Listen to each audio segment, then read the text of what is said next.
All right, guys, today in front of me from Middle West Spirits, this is their cask strength releases of their straight rye whiskey, which is their pumpernickel rye, the straight wheat whiskey, and their straight wheated bourbon. Again, all at cask strength. Big shout out to Middle West Spirits for sending me such a beautiful display. I posted that on Instagram.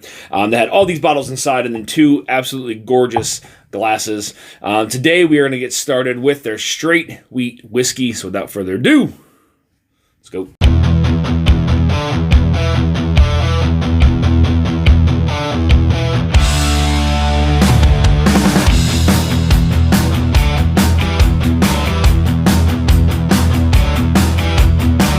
All right, guys, so as I stated, this straight wheat whiskey is cask strength, comes in at 125.1 proof, utilizes that same mash bill as their standard releases. I was a big fan of their standard releases. Love the finished stuff that they have. They just continue to put out quality products, so I'm definitely excited to dive more into this wheated whiskey. Let's get the nose. Number one, you don't really get that ethanol punch with it being at 125.1 proof. But one of the first things I got is almost like this, almost like a cherry kind of bubble gum mixed with like a like the standard kind of big league chew. Definitely comes off sweet and inviting. There is like a little bit of like some additional fruitiness to there. There's like an apricot, maybe a little bit of like a very slight little bit of apple maybe. I think that wheat is bringing forth a lot more of that fruit than what I can remember on their standard release. Let's get to the palate, guys. Cheers.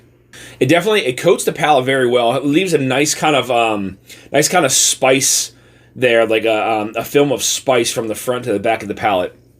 So you are getting that proof, but as that starts to die down, a lot of that fruitiness starts to come forth. Like there is a lot of like bright red fruit on this one. Middle of the palate opens up to a little bit of some allspice. Back of the palate, it's almost a combination. For those who haven't had a bird's eye pepper before, it does come off fruity, but it's spicy. And that's kind of what the finish on this one is reminding me of. It's slowly kind of pulling that fruit and that spice together and kind of pulling that down into the finish. And I mean, I'll say too, it's got a nice viscosity to it. It's not overly drying.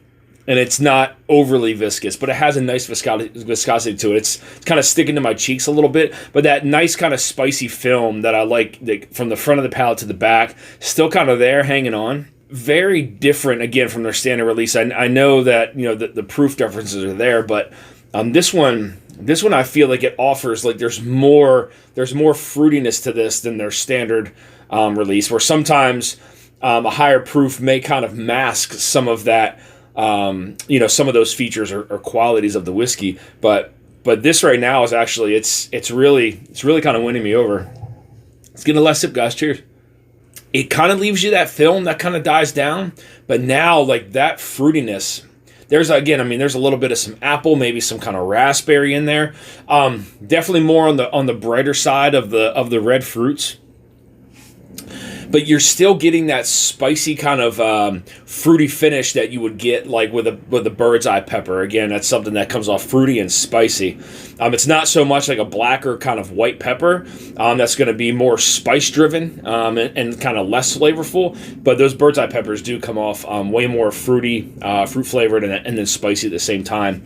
And too is you don't get a ton of that graininess. I mean, you get that flavor of that wheat, obviously, but by no means is it grainy. Does it come off grainy? It's again, that kind of stuff is masked by a lot of that red fruit. There's a lot of red fruit going on, and then that spiciness. There's some allspice in there again, and that's kind of when that bird's eye pepper kind of takes over into the back, where you're getting that fruit and that spice that kind of slowly kind of pull down into the finish. Beautifully done here by Middle West Spirits. So I thank you guys for tuning into this episode of Dusty Dan's Whiskey Reviews. I want you guys to stay tuned for the next two reviews coming from Middle West Spirits. That's going to be their straight rye whiskey, which is their pumpernickel rye, and then their straight wheated bourbon. So I'm going to be doing those here. But this was the first of the series. Again, big shout out to Middle West Spirits for sending me these bottles here to review. If you guys are looking for more reviews like this, hit that subscribe button, bell notification to be alerted of any upcoming reviews or live streams. You will find me on Instagram at Dusty Dan's Whiskey Reviews. Till next time, guys, stay dusty.